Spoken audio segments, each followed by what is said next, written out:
دنبالت برم که حال داری؟ من بیارم دستم الکل میزنم ولی از اونم ضد افتونی میکنم. ضد افتونی؟ برم تمیز کنم بیام. تمیزش کنم. حال داره. حال داری؟ آره. تو را خدا من برم اونو لطفا تمیز کنم. میذاری؟ من میام الان برای تمیز کنم. من تمیز کنم.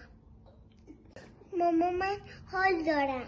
تو حال داری؟ آره برم اونو تمیز کنم. چون من حال ندارم تو حال داری الان؟ آره. ماما اما من باید برات خودم بیارم تمیز کنم. قربونشه.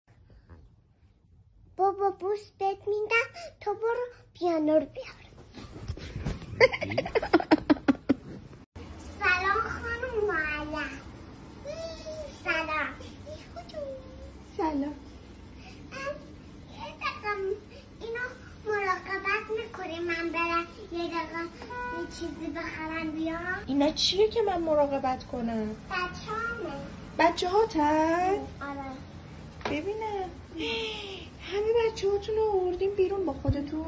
آره. میخوای بدی به من بری خرید کنی؟ من اینا رو نمیتونم ببرم کسی اونجا. آها اونجا آلوده است؟ آلوده. خب شما چند شکم بچه دار شدی؟ من شما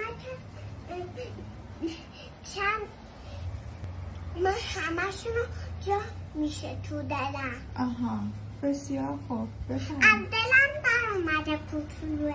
باشه.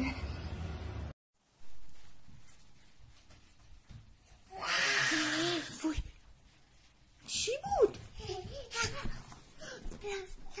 خودت از خودت ترسیدی؟ چی شدی اونجا؟ چه ماما حرف بزن؟ من بابا جیوردی برام. تو الان مثل ماما داری حرف میزنی؟ من بابام بابا ازا چجوری حرف میزنه؟ اینجوری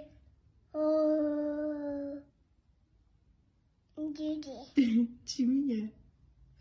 من جلوم من میخوام برم سر کن. خب من کی بشم؟ تو بابا بزن. سلام دندون بیا بگلم پوشت کنم. از تو الکل زدی؟ آره الان الکل زدم. بابا بزن